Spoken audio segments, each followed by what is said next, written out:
뉴욕 증시는 시스코의 실망스러운 실적 전망 등에 일제히 하락했습니다. 아일랜드 재정위기로 인한 달러 강세도 시장의 부담으로 작용했습니다. 유럽 증시는 아일랜드를 비롯한 유로존 주변 국가들의 재정위기가 부각되면서 혼조세로 마감했습니다. 국제유가는 달러와 강세에도 불구하고 OECD가 올해와 내년 석유 수요가 증가할 것이라는 전망을 내놓으며 보합으로 마감했습니다. 세계 1위 네트워크 장비 업체 시스코 시스템즈가 지난 분기 순이익이 전년 동기 대비 8% 늘어난 19억 달러를 기록했다고 밝혔습니다. 하지만 이번 분기 매출 성장세가 시장의 예상치인 13%에 훨씬 못 미치는 3에서 5% 수준에 그칠 것으로 전망했습니다.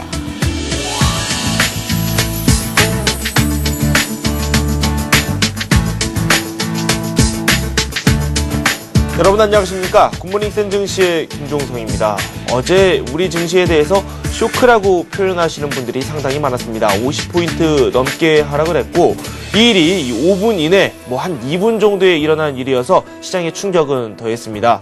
미국 증시 역시 호재보다는 악재 쪽에 더 힘이 실리는 분위기였습니다. 시스코가 실적을 발표했는데 이게 또 좋지 않게 나왔습니다. 향후 전망이 상당히 어둡다는 이야기가 나오면서 기술주 전반적으로 부진한 흐름이 나왔습니다. 3대 지수 모두 하락하는 움직임을 보였는데요. 유럽 증시 역시 이 아일랜드를 비롯한 유로존 주변 국가들의 재정 적자 문제가 또 부각이 되면서 시장의 악재로 작용하는 움직임이었습니다. 구체적으로 미국 증시 그리고 또 유럽 증시 상황을 점검해 보도록 하겠습니다. 한맥투자증권의 하장청 과장과 함께합니다. 안녕하세요. 네, 안녕하십니까. 네, 미국 증시 하락 마감했는데요. 3대 지수 모두 하락했습니다. 구체적인 내용부터 좀 살펴보도록 할까요? 네네. 일단 간밤 이제 뉴욕 증시는 하락세로 이제 마감하는 모습을 보였습니다. 어느 정도 이제 베테랑스 데이로 이제 채권 시장은 휴장한 가운데 이제 거래량 자체가 평소보다 약간 저조한 비교적 한산한 흐름 자체가 좀 예상되는 부분이기도 했지만 전반적으로 약간 하락세로 약간 낙폭을 늘리면서 출발하는 모습을 보였었고요. 일단 가장 관건 자체는 시스코에서 이제 실적 전망 자체가 시장 예상치보다 이제 낮게 어느 정도 하향 조정이 되었고요. 그다음에 유로존에 대한 이제 재정 적자 우려 자체가 다시 어느 정도 고개를 들다 보니까 하락폭을 키우는 모습이 아니었나라고 판단이 됩니다. 또한 어느 정도 이제 그 G20 정상 회의에서의 그 환율 문제 합의에 대한 이슈 자체가 어느 정도 쉽지 않을 것이라는 전망에 대해서도 우려감이 나타나는 등 전반적으로 약간 짙은 관망세가 엿보이는 모습을 보였습니다. 네, 시장의 직접적인 악재가 됐던 내용을 한번 살펴보도록 하죠. 네네. 시스코가 실적을 발표했는데 이 말씀하신 대로 좀 좋지 않았고요. 네네. 문제가 되는 게 향후 실적 전망이 밝지가 않다는 게 시장의 충격으로 다가왔거든요. 구체적인 내용 살펴보죠. 일단 이제 전일 그 시스코 이제 실적 발표에서 이제 주당 순이익 자체는 이제 상회하는 모습을 보였는데요. 일단 4분기 실적 전망치 자체가 이제 시장 예상보다 어느 정도 낮게 나타나면서 투자 심리가 어느 정도 위축되는 모습이 아니었나라고 판단이 됩니다. 일단 시스코는 이제 미국 IT 업계 이제 선두 주자 역할을 어느 정도 되고 있고요. 업계 이제 척도나 이제 현재 환경을 말해주고 있는 이런 상황으로 봤을 때 기술주의 행보 자체가 상당 부분 이제 더딘 흐름 자체가 좀 예상이 되는 부분이라고 말씀을 드릴 수가 있을 것 같습니다.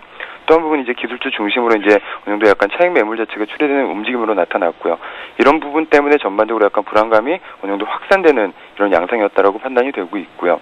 마이크로소프트라든지 인텔, IBM, HP, 오라클 등 이제 주요 이제 IT 기술주들의 전반적으로 약간 3% 안팎의 하락세를 이제 나타내는 모습을 보이기도 했습니다.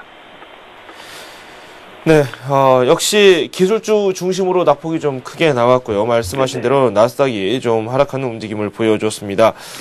또 하나의 악재가 됐던 게 바로 유럽에서 들려오는 재정위기의 문제입니다. 이 아일랜드를 비롯해서 몇몇 국가들이 상당히 이 불안한 흐름을 많이 보여주고 있는데요. 포르투갈 그리고 또 아일랜드, 스페인의 국채 CDS가 급등을 했다고 해요. 그렇습니다. 네. 그래서 유로존에서 이제 아일랜드의 재정 위기 자체가 이제 계속 어느 정도 고조되어가는 모습을 보이고 있는데요. 네. 일단 아일랜드 같은 경우는 이제 조달금리 자체가 어느 정도 사상 최고 수준으로 이제 치솟았다면서 이제 어느 정도 매우 심각한 상태로 여기고 있는 모습입니다. 또 한 부분 자체 이제 국가의 이제 채무 상황과 이제 밀접한 어느 정도 채권 스프레드 역시도 매우 높은 수준으로 이제 진단하고 있는 모습인데요. 일단 아일랜드 이제 10년물 국채 수익률 같은 경우는 3주 전 이제 6%에 비해서 3% 상승한 이제 8.929%로 나타났고요. 어느 정도 1999년 이제 유로 출범 이후 자체 이제 어느 정도 사상 최고 수준으로 치솟았다라는 이런 부분으로 다소 이제 우려감이 확대되는 모습으로 나타나고 있습니다. 전반적으로 이제 현재 유럽 연합 같은 경우는 유로존 회원국들에 대해서 구제 금융을 요청을 했을 때는 어느 정도 즉각적으로 대응할 준비가 되어 있다라고 말하는 부분이기도 하지만 전반적으로는 사실상 이제 아일랜드 요청 상태에 대해서는 어느 정도 좀 더 지켜보아야 할 것으로 판단이 되고 있고요. 또 한 부분도 이제 유럽 연합 관계자들 같은 경우는 뭐 이제 그리스와 달리 이제 아일랜드 같은 경우는 내년 중반까지도 충분한 자금 대체를 확보하고 있기 때문에 유동성 위기가 어느 정도 약간 긴박한 상황은 아니라고 이제 무마하고 나서는 모습이기도 하지만 어느 정도 현재까지는 다소 암울한 전망적으로 약간 치닫고 있기 때문에 앞으로 어느 정도 좀 귀추가 주목되는 부분이 아닌가라고 판단이 되고 있습니다. 네, 이번엔 유럽 쪽 상황도 살펴보도록 하겠습니다. 말씀하신 대로 유로존 문제가 다시 불거지고 있고 주가에도 어느 정도 영향력을 행사하고 있습니다. 낙폭이 그다지 크지는 않았는데요. 혼조세가 나왔죠? 그렇습니다. 일단 뭐 유럽 증시 같은 경우 이제 아일랜드 등에 이제 대한 유로존의 재정 위기 자체가 다시 이제 부각되다 보니까 이런 부분들에 따라서 이제 혼조적으로 마감하는 모습을 보였습니다. 어느 정도 약간 특별한 지표는 없었던 가운데 이제 유럽 증시 같은 경우는 시스코 충격이라든지 그다음에 유로존에 대한 재정 위기 자체가 시장에 영향을 끼치는 모습을 보였는데요. 일단 런던 같은 경우도 이제 0.03% 하락한 이제 5,815.23포인트로 23포인트로 마감을 했고요. 이제 캐나다 같은 경우도 이제 프랑스 같은 경우도 0.54% 떨어진 3867.35포인트로 이제 하락하는 모습을 보였습니다.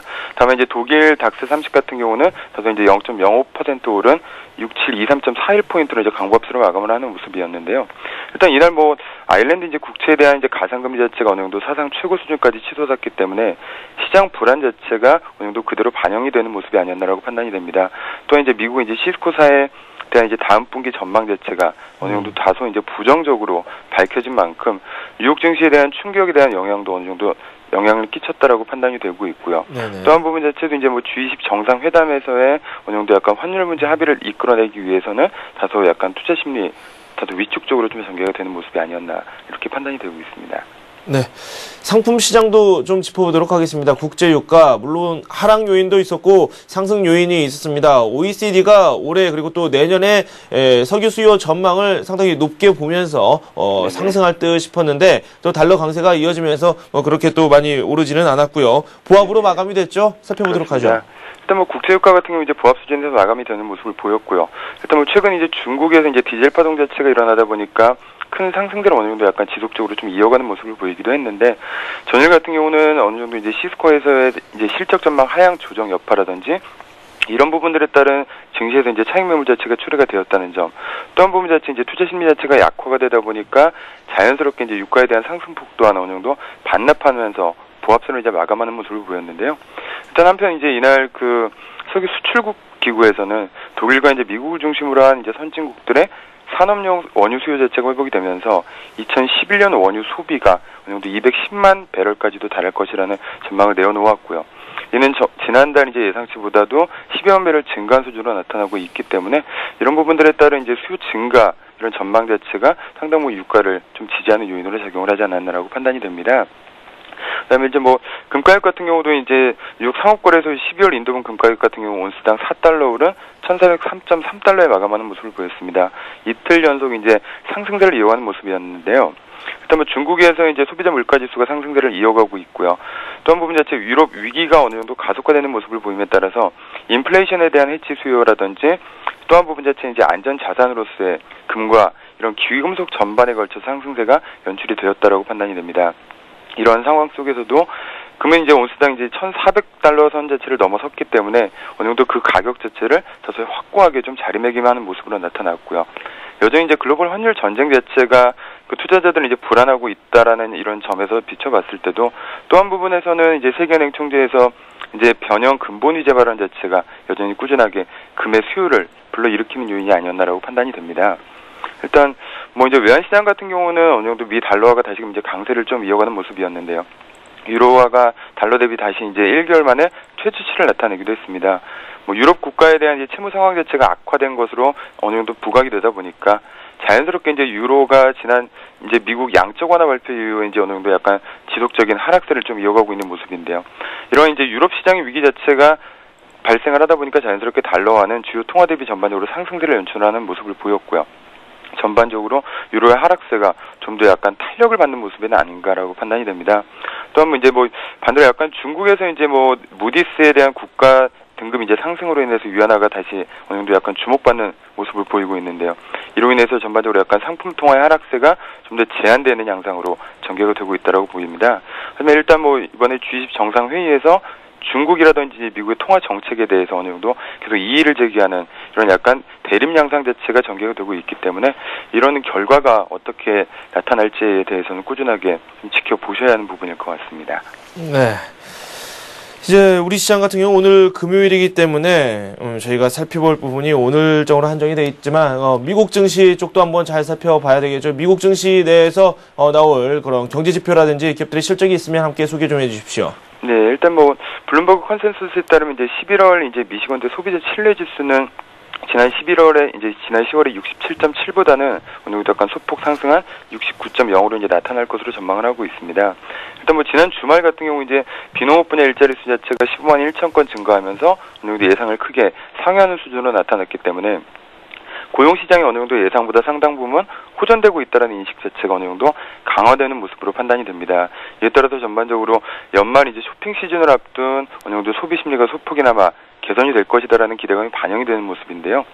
구조적인 관점에서 이제 봤을 때도 고용이라든지 그다음에 소비 지출의 순환적인 모멘텀 회복에 더 주목을 해야 할 것으로 판단이 됩니다. 또한 이제 뭐 G20 정상회의가 이제 열리는 가운데 앞서 말씀드렸던 부분처럼 이제 환율 이슈를 어느 정도 약간 주시해야 할 것으로 판단이 되는데요. 뭐 지난달 경주에서 이제 재무장관 및 중앙은행 총재회에서 환율 전쟁과 관련해 일정 부분 이제 공조에 대한 합의를 도출하는 모습을 이제 보이기도 했지만 미국 연준리에서 이제 6천억 달러 규모의 이제 2차 부양책 발표 이후에서 여타 이제 주요국들의 반발 자체가 확산이 되다 보니까 자연스럽게 이제 갈등 요인 자체가 완전히 해소되었다라고 이제 보기는 어렵다라고 판단이 됩니다. 이에 따라서 환율의 변동성을 자극한다라고 봤을 때는 증시에 이제 부담으로 작용할 가능성 또한 어느 정도 배제할 수 없을 것으로 이제 판단이 되고 있고요. 일단 뭐 여전히 이제 환율이라든지 그다음에 이제 경상수지 목표제에 대한 각국의 상반된 입장 자체가 팽팽하게 이제 맞서고 있기 때문에 공조체제 이행 여부에 대한 불확실성 자체를 높이는 결과로 자체로 나타난다라고 봤을 때는 실망감에 따른 차익 매물 출회 가능성 또한 어느 정도 염두를 하고 접근을 하셔야 될 것으로 판단이 되고 있습니다. 네, 그리고 뭐 다음 주 주요 경제 지표 내용도 한번 좀 살펴보면 좋을 것 같아요. 뭐 어떤 네네. 부분을 가장 저희가 주의 깊게 살펴보는 게 나을까요? 아무래도 이제 다음 주 같은 경우는 소비라든지 물가 전반적으로 제조업, 주택 지표 등 이제 경기 모멘텀을 어느 정도 주시하는 이런 양상 쪽으로 전개가 될 것으로 판단이 되고 있습니다. 네. 뭐 소매 판매 같은 경우는 어느 정도 예상치가 0.6% 이제 증가세로 어느 정도 예상치에 이제 부합하는 모습으로 이제 판단이 되고 있고요. 네. 일단 뭐 주택 같은 경우도 착공 건수라든지 건축 허가 건수 자체가 뭐 이전치보다는 상회하는 수준으로 어느 정도 기대감 자체가 작용하는 수준이라고 말씀을 드릴 수 있을 것 같습니다. 네. 전반적으로 제조업 지표라든지 이런 부분들까지 포함해서 이제 예상을 어느 정도 부합하는 이제 수준을 보일 것으로 이제 판단이 되긴 하지만 전반적으로 이제 주요 경제 지표 자체가 어느 정도 대거 예정이 되어 있는 만큼 매크로 지표를 주시하는 움직임 속에서 방향성 탐색 국면 자체가 좀 더 이어지지 않을까라고 판단이 됩니다. 또 한 부분 자체는 이제 다음 주 같은 경우는 홈디포라든지 월마트 이제 소매업체 실적 발표를 앞두고 있기 때문에 네. 이런 부분들의 소매 매출이 어느 정도 증가세를 보이는지 여부도 확인을 하셔야 될 것으로 판단이 되고 있고요. 네. 다만 일단 투자 심리 자체는 전반적으로 중립적이고 어느 정도 약간 유보적인 입장을 보이는 이런 양상으로 전개가 되고 있기 때문에 네. 다소 이제 제한적인 반등을 시도하는 수준 자체가 나타나지 않을까라고 예상이 됩니다. 전반적으로 이제 유동성 효과로 어느 정도 비교적 견조한 흐름 자체가 이어지고 있다라는 판단이 되긴 하지만 일단 뭐 정부 주도하에 추진되는 경기 부양책에 대한 어느 정도 한계성 자체가 노출이 된다라고 봤을 때는 늘어나는 재정 적자에 대한 부담 자체가 어느 정도 약간 더 큰 부메랑 쪽으로 되돌아올 수도 있다라는 부분을 좀 감안을 하셨으면 좋을 것 같다는 말씀을 드리고 싶고요. 네. 또 한 부분 자체도 이제 뭐 민간 부문에 대한 자생적인 회복세 자체가 어느 정도 더디게 나타날 것으로 판단됨에 따라서 다소 이제 지속적으로 펀더멘탈 쪽에 대한 개선 여부에 좀 더 관심을 가지셔야 하지 않을까라고 판단이 됩니다. 네. 뭐 기업 실적 자체가 이제 호조세를 이어가고 있는 상황으로 봤을 때는 신규 투자를 통해서 나타난 이제 고용 증대 자체가 좀 관건으로 작용을 하지 않을까라고 판단이 되고 있지만 아직까지는 기업 설비 투자 감소가 고용이라든지 소비 부진으로 이어진 악순환 자체가 마무리되었다라고 단언하기 어려운 상황으로 전개가 되고 있기 때문에 네. 일단은 유동성 효과의 기이나 이제 경기 회복세에 대한 확신 자체는 여전히 이제 부족한 모습으로 나타나고 있다라고 말씀을 드리고 싶고요. 네. 어떤 부분 자체도 이제 뭐 랠리의 연속성에 대한 의구심 또한 어느 정도 약간 지속되고 있는 이런 양상으로 전개가 된다라고 봤을 때는 심리적인 부담감 자체가 반영이 되면서 기술적으로도 이제 조정 움직임 자체가 좀 더 이어지지 않을까라고 판단이 됩니다. 네. 뭐 유로존의 재정 위기뿐만 아니라도 뭐 환율이라든지 금리 등 전반적으로 약간 거시 정책적인 변수의 영향력 자체가 확대될 수 있다라는 이런 부분을 감안해야 되는 이제 시점으로 판단이 되고 있기 때문에 네. 정책의 이러한 정책들에 대한 실효성을 어느 정도 면밀하게 주시하는 신중한 접근 자체가 좀 더 바람직하지 않을까라고 판단이 되고 있습니다. 네. 만약 낙관적으로 시장을 바라보기보다는 조금 더 신중하게 접근하는 자세가 필요하다라는 말씀을 해주셨습니다. 네. 지금까지 한맥투자증권 하장천 과장과 함께했습니다. 고맙습니다. 네, 감사합니다.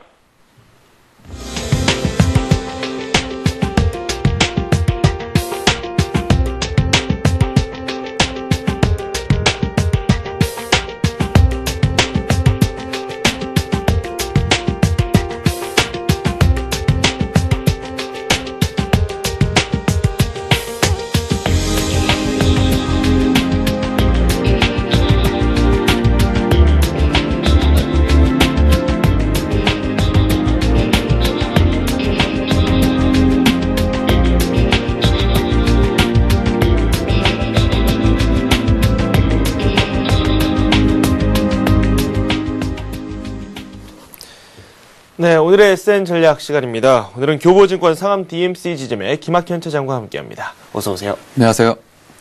네, 어제 우리 시장을 바라보니까 거의 한 2분여 만에 엄청 하락했습니다. 근 1년 동안에 이렇게 하락했던 적이 없었던 것 같은데 상당히 불안했거든요. 한번 어제장 한번 되돌아보도록 하죠. 뭐 근 1년뿐만이 아니라 뭐 사상 최대의 그 프로그램 매도가 한꺼번에 좀 출회되는 이런 양상을 보였습니다. 네. 연고지수를 계속 갱신하면서 전일 뭐 장중에만 하더라도 1980포인트에 육박하는 시장의 모습을 보였는데 종가지수로 1914포인트에 마감을 했으니까 약 뭐 한 70포인트 가량 고점 대비해서 70포인트 가량 뭐 하락했다라고 해도 뭐 과언이 아닌 상태인데요. 네. 외국인들의 차익 매도의 영향이 좀 크게 작용을 했습니다. 이 도이치 창구를 통해서만 뭐 1조 5천억 원으로 지금 추정이 되고 있는데 전체적으로는 오후 3시에 출회된 것만 하더라도 그 외국인 물량이 한 2조 원 정도에 달하고 있는 상황입니다. 이에 따라서 이 거래소 전일 외국인 동향이 3시 직전에 2,800억 매수에서 1조 3천억 이상 순매도로 전환되는 양상을 보였습니다. 이 많은 투자자들이 좀 놀랬을 것 같은데요. 네. 보통 뭐 3, 4년에 한 번씩 뭐 이런 일이 발생하곤 합니다. 네네. 근데 그 규모로는 뭐 역대 최대이기는 하지만 3, 4년에 한 번씩 뭐 7천억에서 8천억 정도는 한꺼번에 출회가 되거나 혹은 뭐 매수가 유입되는 때도 있거든요. 그래서 이런 일이 발생되곤 하는데요.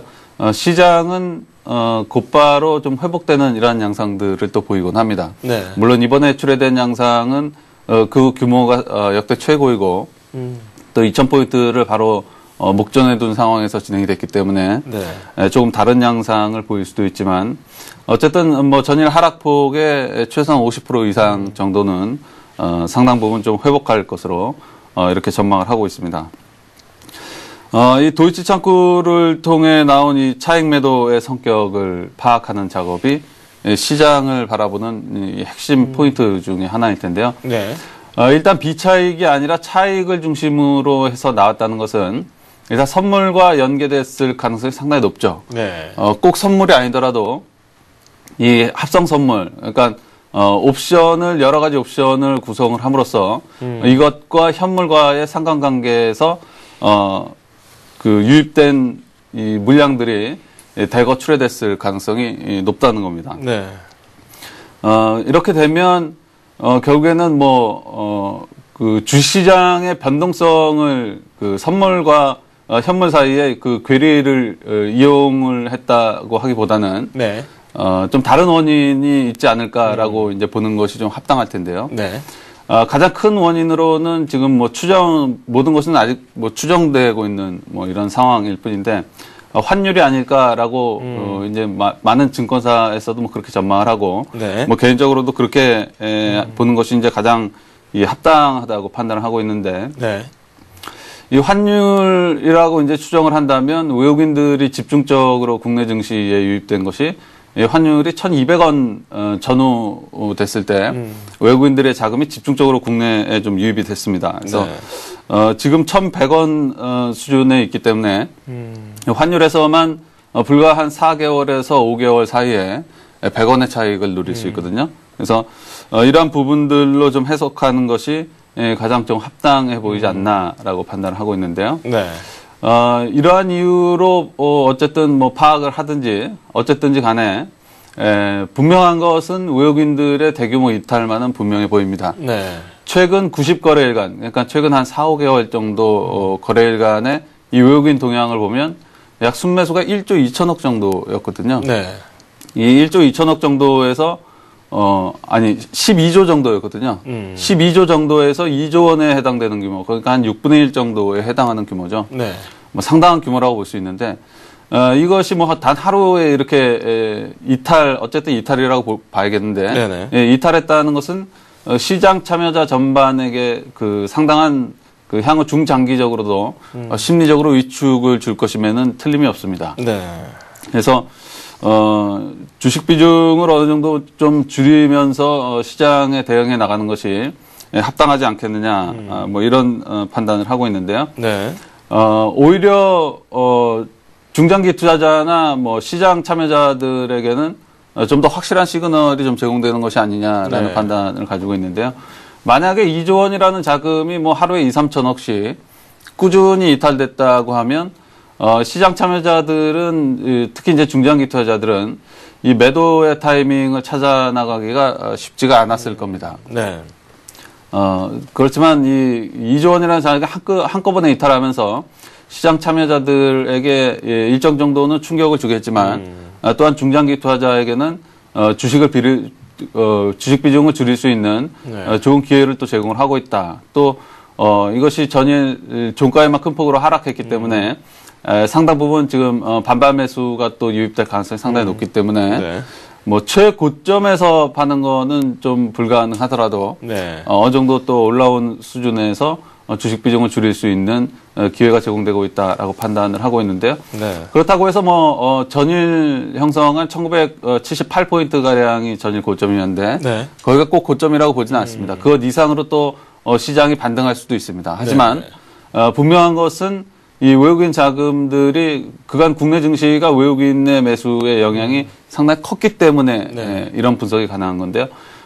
분명히 어느 정도 이탈을 했고 또 향후에도 꼭 이런 식이 아니더라도 이탈될 가능성 그리고 이 도이치방크를 통해서 나온 물량이 향후에 또 나올 가능성도 또 배제할 수 없기 때문에 주식 비중을 좀 줄여나가는 전략을 취하는 시그널로 해석을 하고 주식 비중을 서서히 좀 줄여나가는 데는 오히려 그 쉬운 시그널을 좀 제공한 게 아닌가 이런 판단을 가지고 있습니다. 네. 말씀을 아주 참 잘해 주셨는데요.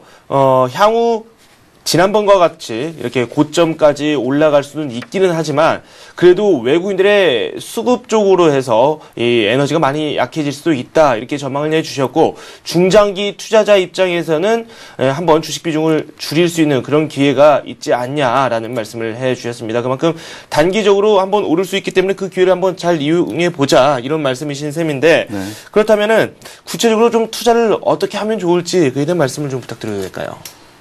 예. 그동안 뭐 시장의 주도주나 아니면은 뭐 제조업 중심의 투자의 방향을 좀, 설정을 했다면, 이제 그 투자의 방향은, 명백하게 좀 옮길 필요가 있지 않나라고 판단을 가지고 있습니다. 근데 때마침 뭐 연말이고 해서 이 배당주에 투자하기 뭐 아주 좋은, 시기가 또 다가오고 있고, 주요 배당주라고 볼 수 있는, 뭐 핵심 대형주인 이 통신주들 대표적인 것이 이제 KT나 SK텔레콤 같은 종목을 들 수 있겠는데요.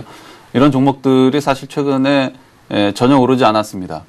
특히 이제 KT 같은 경우도 최근에 조금 오르긴 했지만 그 상승분을 저희 또 상당 부분 이 반납하는 모습을 또 보였습니다. 그래서 이러한 부분들로 해서 뭐 관심을 좀 옮겨 나가면 상당히 좋은 결과가 있지 않을까라고 판단을 하고 있는데요. 네. 배당락까지는 앞으로 한 1개월 반 정도 시간이 좀 남아 있습니다. 네. 1개월 반 이상 남아 있는데 통상 그 KT나 SK텔레콤 같은 배당주가 연말 배당락으로 해서 일시적으로 일시적으로 배당락 이후에 주가가 급락했을 경우에도 네, 네. 길어봐야 2, 3개월 내에 주가가 회복하는 경우가 대다수였습니다. 거의 최근에 한 10년간을 분석을 해보면 거의 한 90%는 2, 3개월간에 네. 2, 3개월 내에 주가가 원상태로 회복을 했거든요. 그러면 과거의 확률을 통해서 미래를 전망해보는 이 일기예보와 같은 이 시장 대응 전략을 일기예보를 하는 것과 같은 비슷한 시장 대응 전략을 가진다면 네.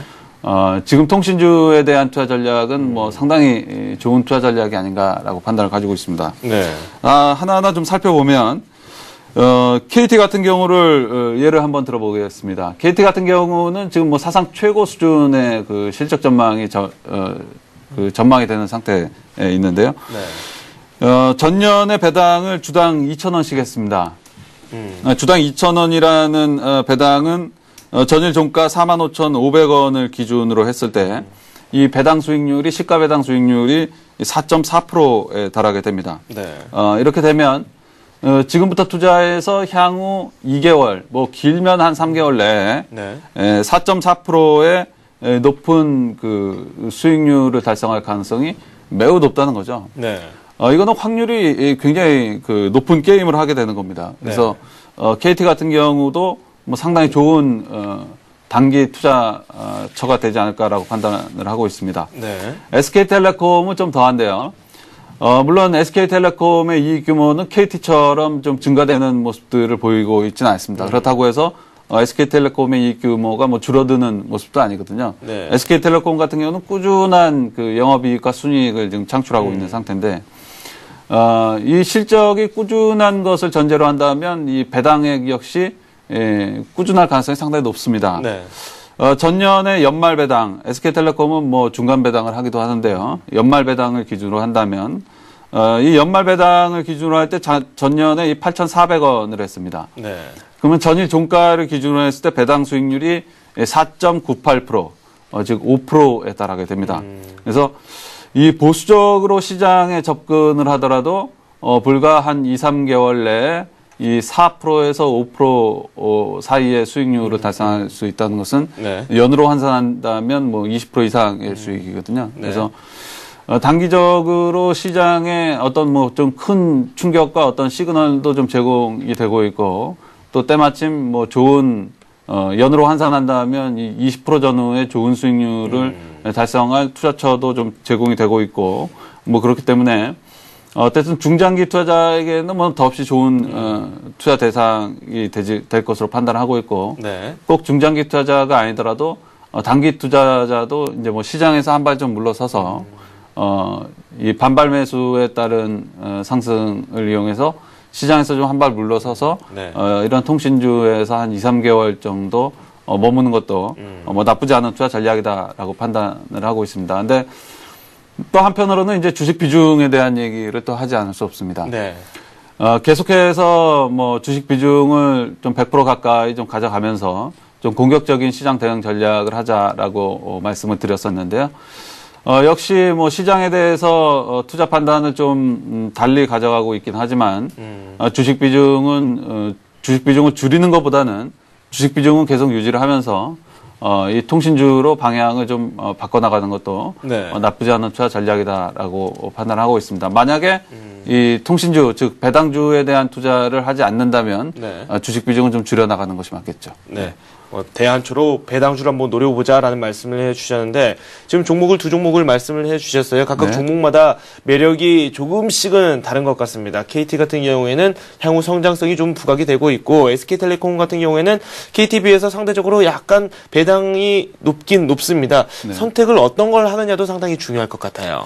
네, 둘 중에 고르기가 쉽지는 않은 네. 상황입니다. 근데 이 KT 같은 경우는 당장의 전년을 기준으로 놓고 본다면, 네네. 물론 SK텔레콤보다는 배당 수익률은 적게 나올 것으로 전망이 되고 있지만, 네. 중요한 부분들은 KT가 지금 사상 최고 수준의 그 실적이 전망되고 있는 상태라는 점이죠. 3분기까지의 실적도 뭐 굉장히 크게 전년에 육박하는 이 실적이 나고 있는 상황인데 그렇다면 KT가 꼭 전년에 배당을 할 가능성은 꼭 그 전년에 배당을 한다는 보장은 없다는 겁니다. 네. 최소한 전년 이상의 배당이 나올 가능성이 높습니다. 한 뭐 500원만 올리더라도 SK텔레콤보다 훨씬 높은 이 배당 수익률을 창출할 수 있거든요. 그래서 오늘은 KT를 좀 자세하게 살펴보도록 하겠습니다. KT는 뭐 계속해서 말씀드린 대로 사상 최고 수준의 실적을 지금 뭐 올해 내지 않을까라고 판단을 하고 있는데 그 핵심적인 이유는 바로 스마트폰 시장의 개화에 있습니다. KT는 여러분들이 모두 아시는 바와 같이 이 SK텔레콤이 그 갤럭시 S를 통해서 스마트폰에 진출을 했다면 KT는 아이폰을 통해서 스마트 시장에 진입을 하면서 그 효과가 좀 본격화되고 있는 상태입니다. 지금 현재 전체 휴대폰 서비스 이용자의 그 월평균 이용료가 인당 36,500원 정도 지금 지불을 하고 있는데요. 아이폰의 경우에는 평균 51,000원에 달하고 있는 상황입니다.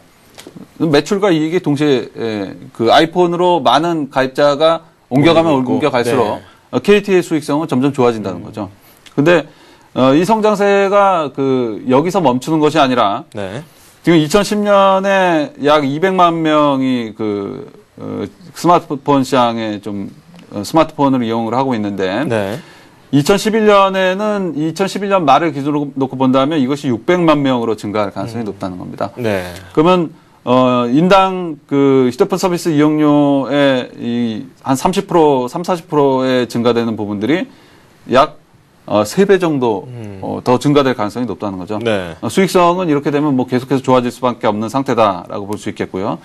두 번째는 뭐 아직 태블릿 PC 시장이 본격적으로 열리지 않았는데요. 이 태블릿 PC 시장이 본격적으로 열리게 되면 또 새로운 성장 동력이 창출될 가능성이 높다는 겁니다. 마지막으로는 뭐 대당 보조금 제한, 마케팅 비용 가이드라인 설정. 사실 이 통신업계의 가장 큰 골칫덩어리 중에 하나가 이 과도한 마케팅 비용 아니었습니까? 근데 이러한 부분들에 업계 자율적으로 제한하는 부분들도 있고 정부 정책적으로도 과도한 이러한 부분, 마케팅 비용 나가는 부분들, 과도한 경쟁 이러한 부분들을 어느 정도 제한하는 부분들이 있기 때문에 이러한 것 역시 수익성 개선에 도움이 될 것으로 판단을 하고 있습니다. 그래서 이렇게 뭐 아이폰이라는 지금 당장의 성장 동력과 이 태블릿 PC라는 미래 성장 동력 그리고 이 마케팅 비용이라는 과거 수익성 훼손 요인 이러한 부분들의 삼박자가 동시에 해소되는 효과가 지금 KT에 발생이 되고 있기 때문에 성장성도 안정성과 성장성을 동시에 겸비하면서 배당 수익률도 더 높아질 수 있는 가능성이 있기 때문에 KT가 더 매력적인 상태가 아닌가라는 판단을 가지고 있습니다. 그럼 마지막으로 기술적인 흐름 한번 살펴보도록 하겠습니다. KT가 최근에 주가가 뭐 증권사의 추천에 힘입어서 한 사나흘간 뭐 큰 폭으로 상승을 했었는데요. 전일 이 프로그램 매물 영향에서 뭐 KT도 좀 자유로울 수 없었습니다. 그래서 큰 폭의 음봉을 형성을 했는데 금일 뭐 이 가격 이하에서 출발할 미국 증시가 설령 떨어졌다고 하더라도 이 가격 이하에서 떨어질 가능성은 상당히 없습니다. 그래서 매수가는 전일 종가보다 소폭 오른 45,800원 정도를 설정을 해보겠습니다. 지지가는 이전 지지권력이라고 볼 수 있죠. 뭐 일시적으로 하회하는 국면이 있긴 했지만 통상적으로 이전 지지권력이라고 볼 수 있는 43,000원권력 그리고 목표가는 이전 고점권력인 51,000원 이러한 부분들까지 좀 설정해 보도록 하겠습니다. 네, 알겠습니다. KT에 대해서 말씀을 들어봤는데 한 가지 더 질문을 드리도록 하죠. 어제 좀 낙폭이 컸습니다. 그렇기 때문에 오늘 초반에 반발 매수가 좀 들어올 수도 있을 것 같기는 한데 과연 장 초반에 우리 장을 노리는 게 나을까요? 후반부에 한번 장을 살펴보는 게 더 나을까요? 뭐 KT 같이 뭐 종목을 투자 대상을 확실하게 뭐 정했다면 그 타이밍은 굳이 뭐 신중하게 가져갈 필요는 없다고 판단하고 있습니다. 왜냐하면 장 초반에 가격이 형성된 이후에 사실 시장이 더 오를 수도 있는 거고 KT로 말씀드리면 KT가 더 오를 수도 있고 종가에 내릴 수도 있을 건데요. 오르고 내리는 폭이 KT 같은 경우는 굉장히 적게 나타날 가능성이 높습니다. 네네. 예를 들면 뭐 한 200~300원 정도의 가격 수준에서 형성될 가능성이 높다는 거죠. 네. 그렇게 본다면 뭐 종목을 매수하는 데 있어서 뭐 두세 호가 정도를 고려를 하면서 이 종목을 두세 호가 낮으면 사고 두세 호가 높으면 팔고 사실 이런 거는 사실 중요하지 않거든요. 네네. 그래서 아침에 시작과 더불어서 좀 그 45,800원 부근의 매수 주문을 좀 넣었다가 네. 만약에 오늘 종가까지 만약에 안 들어오게 되면 뭐 종가에 그냥 체결을 시키는 네. 뭐 이렇게 매수 기회를 좀 잡아나가는 네. 전략도 나쁘지 않다고 보고 있습니다. 네, 아주 구체적으로 말씀을 해 주셨습니다. 지금까지 김학현 차장과 함께 KT에 대해서 살펴봤습니다. 감사합니다. 감사합니다.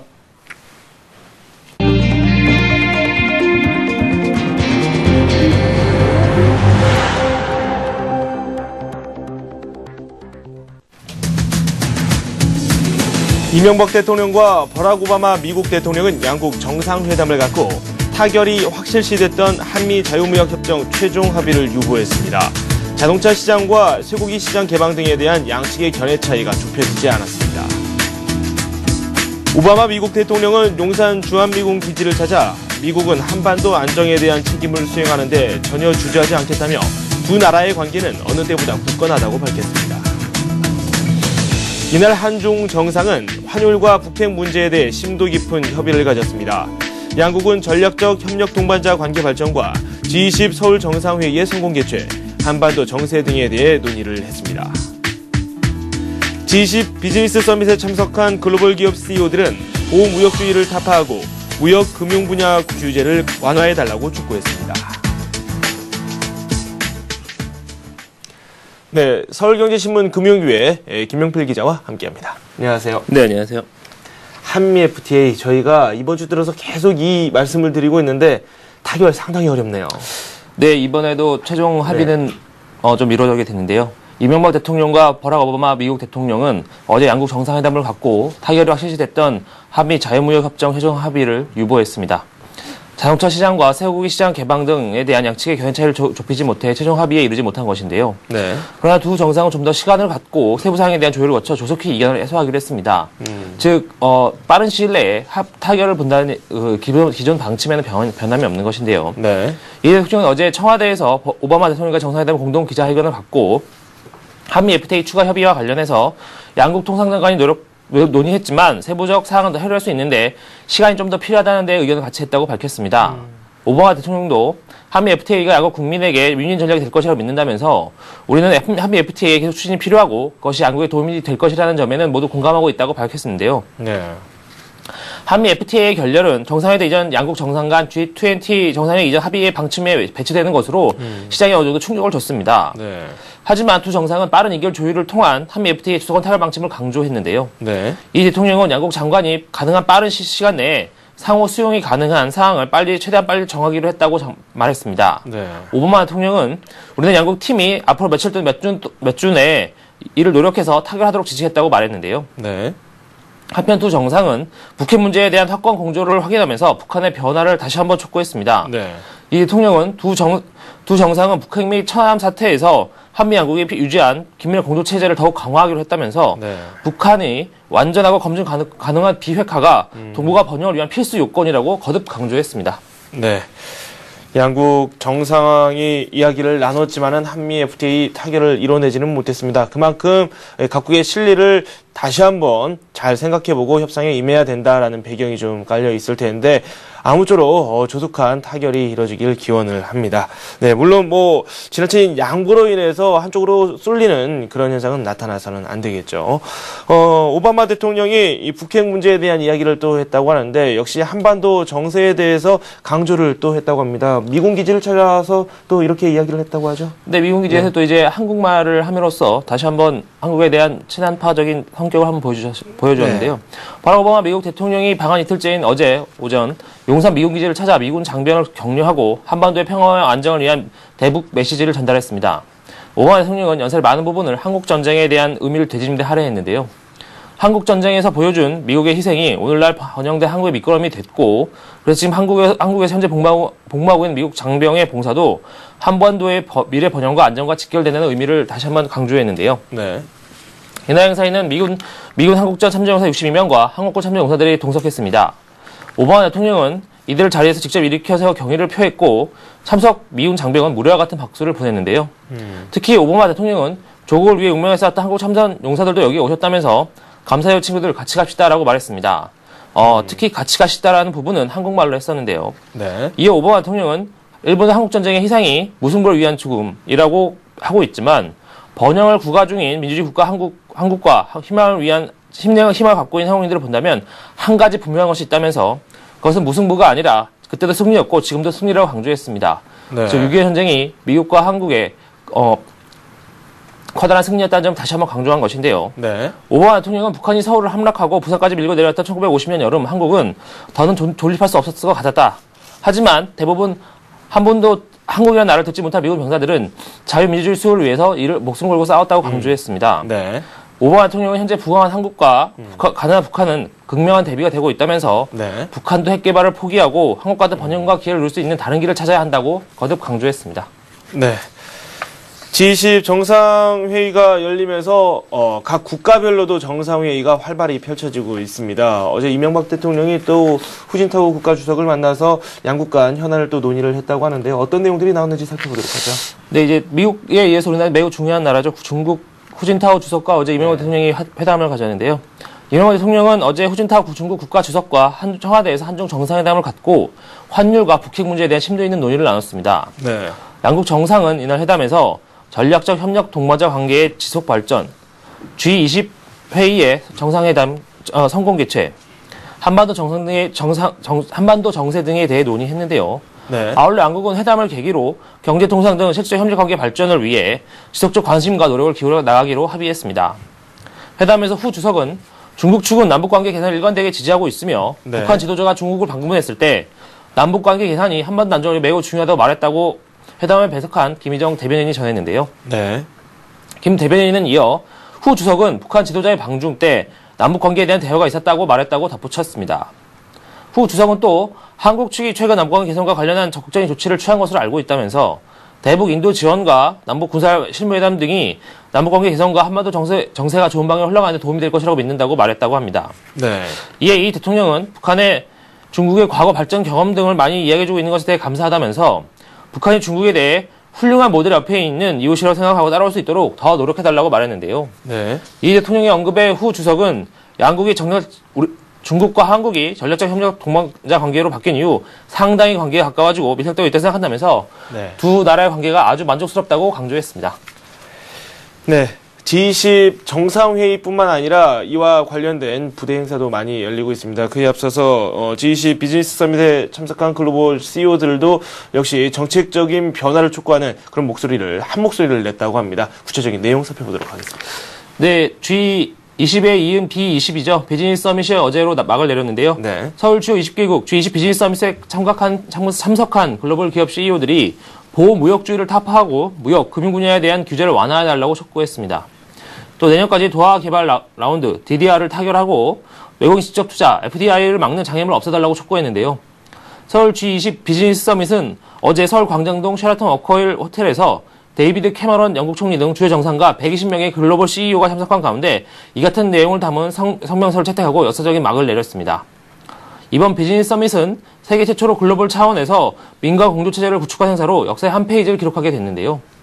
조국 정상들이 금융위기 극복을 위한 글로벌 협조체를 구축하려는 G20 정상회의에 앞서 글로벌 CEO들이 먼저 뜻을 모아 위기 극복 방안을 도출했다는 점에서 의미가 있습니다. 이날 발표된 공동성명서는 총 20개 항목으로 첫 5개 항목은 4월 G20 비즈니스 서밋의 의미와 목표 등을 담고 있는데요. 세부적으로는 우선 G20 정상들이 직접 개입해 2011년까지 도하 개발 라운드 협상 타결 요소를 요청했습니다. 또 FDI의 장애 요인 제거와 중소기업에 유리한 법 규제, 금융제도 수립, 글로벌 자본시장 확대 및 일관된 국제기준 마련 등을 제안했는데요. 중요한 것은 이러한 제안이 어느 정도 실천되느냐, 그것이 가장 중요한 포인트가 아닌가 싶습니다. 네. 그리고 G20 정상회의가 이렇게 뭐 경제적인, 정치적인 전략을 세우는 그런 자리이기도 하지만 이 한국의 문화를 알리는 기회이기도 합니다. 각국의 영부인들이 모여서 또 한국의 문화를 체험하고 또 이걸 또 세계 홍보할 수 있는 그런 좋은 기회가 되지 않았나라는 생각이 드는데 김용 여사도 활발히 활동을 펼치고 있다고요. 예, 김용 여사가 어제죠. 영부인들을 모아놓고 만찬 행사를 벌였는데요. 네. 김용 여사는 일명 배우자에게 펼치기 위해 부인들 일정과 음식 등을 어제 세심하게 챙겼습니다. 배우자들은 어제 저녁 정상들과 함께 국립중앙박물관에서 환영 임시를 가진 이후 한남동 리움미술관에서 김용 여사가 주관하는 별도의 만찬을 가졌는데요. 김 여사는 각기 기호에 따라 몇 차례 시식을 거쳐 DMZ전 한우안심, 금태구이, 유기동 두부 스테이크 같은 메뉴를 직접 준비했는데요. 네. 김 여사는 한식을 소개한 자신의 저서 김유혁의 한식 이야기를 선물하고 귀한 손님들이 많이 오시는 때를 맞아 한식 문화를 소개해주겠다고 생각했다고 말했습니다. 만찬에는 남아프리카 공화국과 말라위, 멕시코, 베트남, 싱가포르, EU 의장국, 캐나다, 터키 정상과 경제협력 개발기구 OECD 대표 배우자 등 13명이 참석했는데요. 네. 정상회 이튿날인 오늘은 한국의 멋을 감상할 수 있는 한복 패션쇼와 전통 가곡 관람 시간이 예정되어 있습니다. 오늘 오전 배우자들은 유네스코 세계유산 중 하나인 창덕궁 후원에서 전통 문화와 자연을 체험한 후 한복 패션쇼를 관람할 예정인데요. 준비해 있는 김 여사가 준비한 국산 화장품 설화수를 영부인들에게 선물로 줄 계획입니다. 네. 네, 이렇게 해서 서울경제신문 금융부의 김영필 기자와 함께 오늘의 이슈 살펴봤습니다. G20과 관련된 내용을 오늘은 중점적으로 살펴봤습니다. 고맙습니다. 감사합니다. 네, 굿모닝 센 증시 저희가 준비한 소식은 여기까지입니다. 미국 증시 역시 악재 때문에 주춤한 흐름을 보였습니다. 어제 우리 증시가 장 막판에 급락하면서 오늘 과연 반발 매수가 어느 정도 들어올지 그에 대한 관심이 쏠리고 있습니다. 출발 센 증시에서 저희가 출발 상황 짚어보고요. 구체적으로 전략까지도 한번 세워보도록 하겠습니다. 저는 출발 센 증시에서 다시 찾아뵙겠습니다.